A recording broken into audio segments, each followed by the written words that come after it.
యాదాద్రి భువనగిరి జిల్లాలో రైతులు రోడ్డెక్కారు. ధాన్యం కొనుగోళ్లలో జరుగుతున్న జాప్యానికి వ్యతిరేకంగా భూదాన్ పోచంపల్లిలో రైతులు భారీ నిరసన చేపట్టారు. రహదారిపై ధాన్యం పోసి ప్రభుత్వానికి వ్యతిరేకంగా నినాదాలు చేశారు. ధాన్యం కొనుగోలు కేంద్రాల్లో అలసత్వం కొనసాగుతుందని రైతులు మండిపడ్డారు. 40 రోజులకు పైగా ధాన్యం కొనుగోలు కేంద్రాల్లో వడ్లు కొనుగోలు చేయడం లేదని ఆవేదన వ్యక్తం చేశారు. భూదాన్ పోచంపల్లి మండల వ్యాప్తంగా సుమారు 19 లక్షల వరి ధాన్యం బ్యాగులు రావాల్సిండగా ఇప్పటి వరకు కేవలం 9 లక్షల బ్యాగుల వరకే కొనుగోలు జరిగిందన్నారు. ఇంకా 50% వరకు ధాన్యం కొనుగోలు పెండింగ్ లోనే ఉందన్నారు. మరో వారం రోజుల్లో వర్షాకాలం ప్రారంభం కానుండగా ఇంకా ఎప్పుడు ధాన్యం కొనుగోలు చేస్తారని ప్రభుత్వాన్ని ప్రశ్నిస్తున్నారు. ఇక తక్షణమే ధాన్యం కొనుగోళ్లు వేగవంతం చేయాలని, లేకపోతే భారీ ఎత్తున జాతీయ రహదారులను నిర్బంధిస్తామని రైతులు హెచ్చరించారు.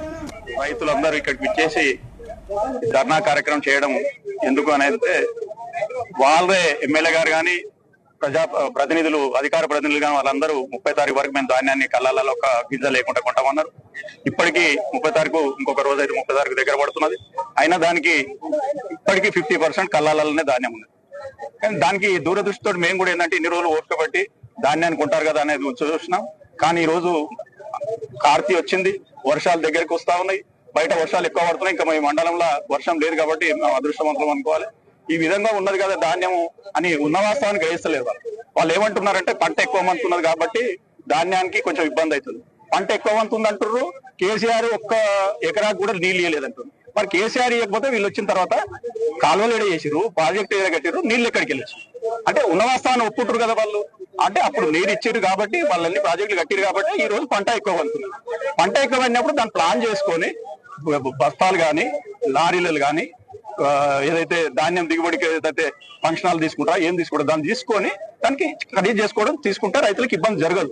కానీ అది గ్రహించకుంటే ఏంటంటే రాజకీయం కోసం మాట్లాడినట్టుగానే 20% ఏముంది అన్ని కొంటున్నాం కావాలని రాజకీయం చేస్తున్నారని మాట్లాడతాం. సహకారం ఎవరికి అందట్లేదు. ప్రతి దాంట్లో మోసమే జరిగింది. అన్ని పెంచుతామని చెప్పి సంక్షేమ పథకాలు మొత్తం కూడా నిర్వీర్యం చేసే పరిస్థితి ఈ రోజు వచ్చింది.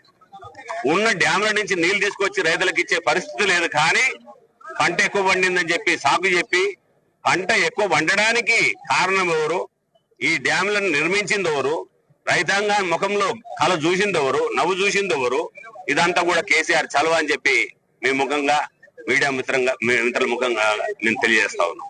ఒకటే రేవంత్ రెడ్డి గారిని కానీ ఇక్కడ లోకల్ ఉన్న ఎమ్మెల్యే గారిని కోరేది, ఇబ్బంది రైతులకు పెట్టకుండా, ఏ కండిషన్స్ పెట్టకుండా ధాన్యం తడిసిన తర్వాత కూడా ఆ తడిసిన ధాన్యాన్ని కూడా కొనే పరిస్థితి మీరు తీసుకొచ్చి కల్పించి ఈ 10 రోజులలో మొత్తం లిమిట్ చేయాలని చెప్పి మేము డిమాండ్ చేస్తూ, అదే విధంగా అధికారులు కూడా గతంలో కూడా పోయిన కలెక్టర్ ఉన్నప్పుడు కూడా కనీసం హనుమంతరావు గారు కూడా బాగా కళ్ళాలకు తిరిగారు.